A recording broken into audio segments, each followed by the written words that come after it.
Hi, I'm Victor, and today we're going to go through some basic chess. This will be an introduction to chess and the chess pieces themselves. So first of all, onto the chess pieces. This right here is a pawn. So a pawn is basically the least valuable chess piece on the chessboard, and it has only a few certain moves. For instance, when it's on the second rank or on the 7th rank, it can go 2 steps up or 1 step up if it wants. But other than that, it can only go 1 step forward. Another special property of the pawn is that when it gets to the 8th rank, it can promote to any other piece. So it can be a queen, it can be a rook, it can be a knight, it can even be a bishop. However, it cannot promote to a king. So that's a pawn. Pawns on the chessboard basically consist of the majority of the chess pieces, and yeah, some people consider pawns to be pawns themselves, or some people consider pawns to be pieces as well. So yeah, the pawns will take control of the entire 2nd and 7th ranks, and for chess terminology's sake, ranks are basically those rows on the chessboard. So for instance, if you choose the 7th rank, it's this entire row, while files are columns. So this is the D file, it's D after the letter here. This is the E file right here, and this is the B file right there. So yep, the pawns are pretty much the least valued, least powerful pieces on the chessboard that are often given away, sacrifices, or just blundered away. So next are the knights, which some people consider to be worth 3 points. And yeah, these knights are basically able to move in all shapes. So you can see here, these are all the potential moves of a knight. The knight is good in the sense that it can jump over other pieces. So for instance, if a knight is being covered by these pieces, it can jump over them. This is not true for other pieces like the bishop, which have to go inside spaces. So for instance, in this situation, there has to be a space available, or else the bishop cannot move. And so the other great thing about a knight is that in open positions where they're not, or rather in closed positions where there are a lot of pawns around them, the knights are able to really just move around and maneuver around better than many other pieces.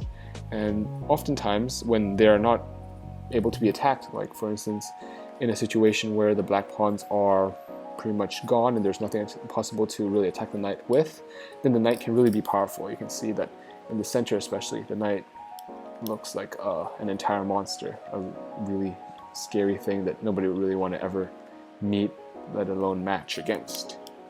So that's another great thing about the knight. So moving on to the bishop. So there are 2 bishops that you get in each game. You'll get a light square bishop, so it's basically controlling all the light squares of the chessboard, the ones that are white, and then you'll also get a dark square bishop, the ones that are controlling the darker squares. Oftentimes these squares are black, sometimes they're green, but in this case they're orange. So this bishop's controlling the darker squares, the orange ones. So a bishop many consider is worth around 3.25, 3.15 points, maybe up to 3.5, based on the player that you ask. And this is since the bishop is a pretty powerful piece. You can see that it can just master the diagonals, especially when there are open positions. It can really wreck the opponent, as can be seen right here. So yep, and other than that, the bishops sadly cannot jump over pawns, unlike knights, so this one is stuck here, can only move backwards. And after the bishop comes the rook. The rook is worth 5 points, and it is more valuable than bishops, knights, or even pawns, and this is likely since the rooks can control quite a lot of things. They can control files, and they can also control ranks. So in this situation, the rook can move around to all these squares to basically here.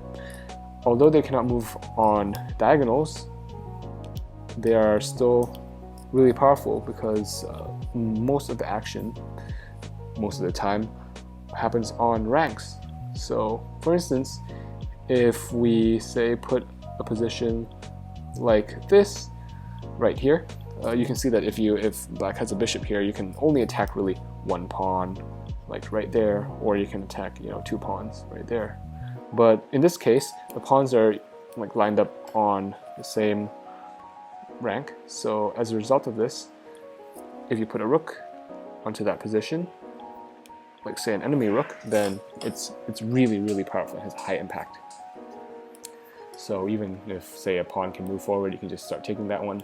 But the pawn moves forward, you can take that one, and by the time that happens, you know, you're getting onto another rank and controlling and just destroying everything. So after that comes the queen. For confusion purposes, or rather against confusion purposes, I'll go through the king last. So the queen right here is the most valuable of pieces. It is worth 9 points, and this is since it can control the diagonals. It can also control the columns and the rows. So you can see here that the queen can control the most squares. It can go onto any of these squares, it can capture pieces on any of those squares. Although it is again blocked by pawns, you can see that it is way more devastating than a rook. Like for instance, in this situation here, the queen can move here, and now the queen can take the rook. On the other hand, in this situation right here, the rook can only go forwards or sideways or downwards, but it cannot go on diagonals. So it can, if it goes here, it will just be captured. That's why a rook, for instance, in this situation is worse. And finally, last but not least, is the king. The king, theoretically, is, well, worth around maybe 4 points, depending on the person you ask. Maybe a bit higher, maybe a bit lower. And this is since the king basically cannot go to that many places. It can only go onto every square around it, and that's it. So it has a small reach. It's still pretty powerful, but the main thing going for the king is that if the king gets checkmated, then you immediately and ultimately lose.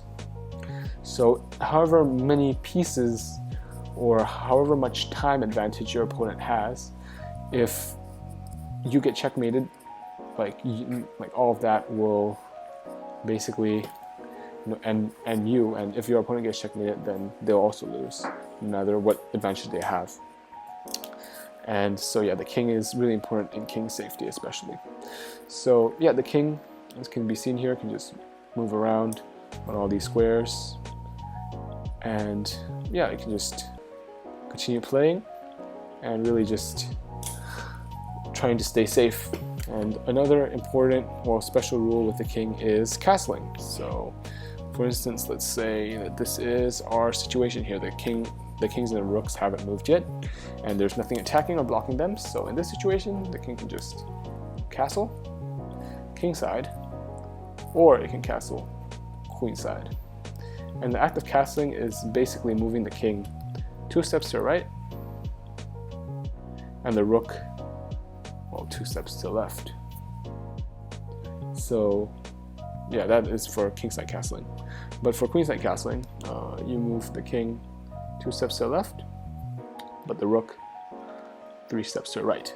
So you can see here that you can move the king 1, 2, 1, rook 1, 2, 3, and yep, that's the end of it.